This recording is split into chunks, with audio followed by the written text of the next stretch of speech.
Coucou tout le monde, j'espère que vous allez bien. Aujourd'hui on se retrouve pour une nouvelle recette, le Kinder Délice à la noix de coco. Allez, suivez-moi, c'est parti.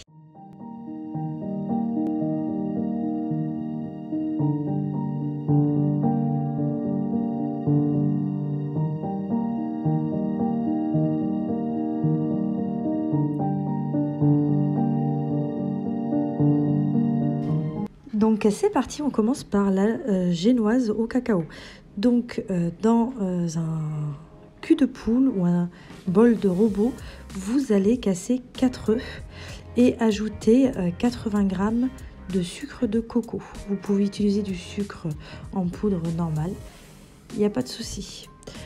Et vous allez battre ce mélange pendant 8 à 10 minutes au robot et faire foisonner, donc faire tripler de volume le mélange.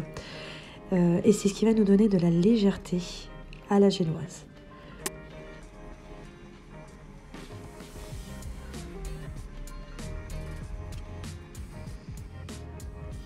Ensuite, on va ajouter les poudres. Donc voilà, vous devez avoir cet effet ruban, très aérien.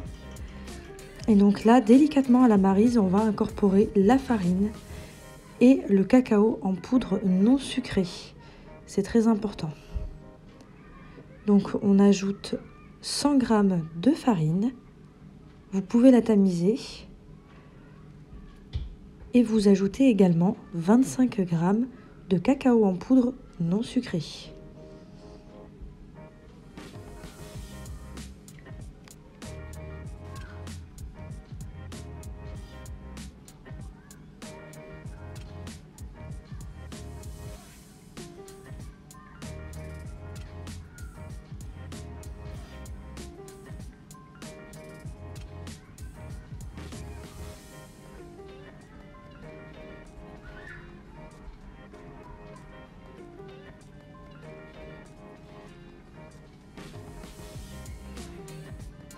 Et donc là, à l'aide de la maryse, vous allez incorporer les poudres à la préparation. Donc vous faites bien remonter le fond de la cuve à l'aide de la maryse pour bien récupérer tout ce qu'il y a au fond de la cuve et au centre. Donc là, j'ai mis en accéléré, mais il faut y aller bien délicatement. Ensuite, on va prendre notre moule. Donc entre-temps, vous avez pu préchauffer votre four à 170. Et donc là, voilà, on met la pâte dans le moule, sans beurrer ni fariner. C'est l'avantage des moules Guy de Marle. Donc, s'il vous intéresse, n'hésitez pas à me contacter. Je pourrais vous renseigner sur ces moules en flexipan. Donc là, on met la préparation dans le moule et on va enfourner à 170 degrés pour environ 20 à 25 minutes, selon votre four.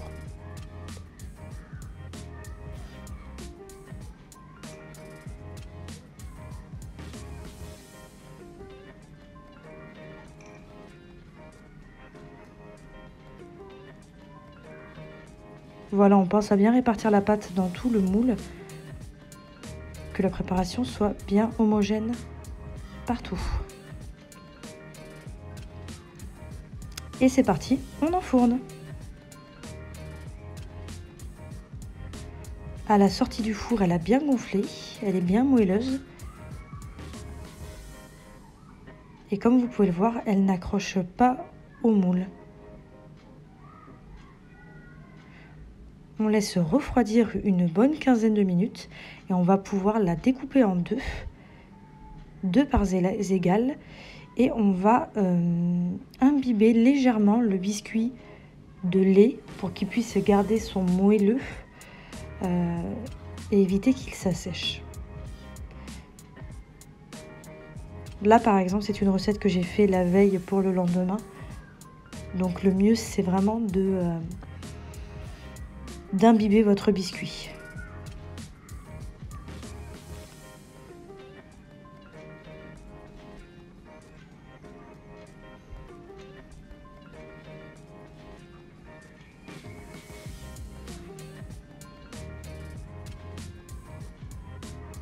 Ensuite, on réserve les biscuits et on va passer à la coque en chocolat. Donc entre-temps, j'ai bien sûr lavé le moule. Et j'ai fait fondre mon chocolat, donc vous pouvez faire au bain-marie ou au micro-ondes. si vous avez un bol micro-ondes. Et donc j'ai fait fondre 250 g de chocolat noir et je vais donc l'étaler à l'aide d'un pinceau sur toute la surface de mon moule.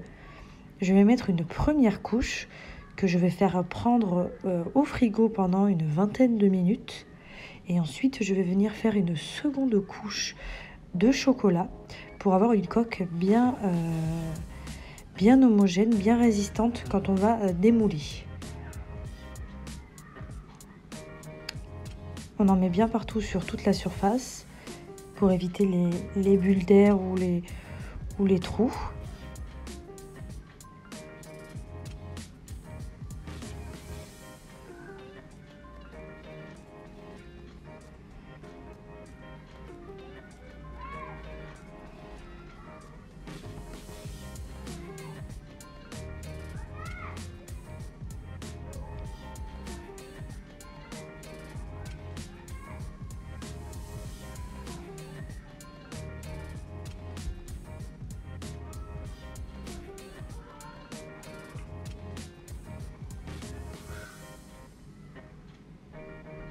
Là, on voit bien voilà, que la première couche a figé. En accéléré, voilà, je mets la seconde couche. Et là, on passe du coup à la crème. Donc, on mélange 130 g de crème de coco avec 30 g de coco râpé, 70 g de crème liquide entière 30% et 70 g de mascarpone. On mélange le tout. Vous pouvez ajouter un petit peu de sucre glace si vous le souhaitez, environ 20 g. Et donc là, on va mettre une première génoise au fond sur notre coque. Vous mettez la crème au centre. Vous refermez avec la deuxième partie de génoise et vous laissez prendre au frais pendant 30 minutes. Donc voilà le résultat. Voici le moule et les ustensiles que j'ai utilisés. Si vous avez des questions, n'hésitez pas. Et je vous souhaite une bonne journée. Bisous!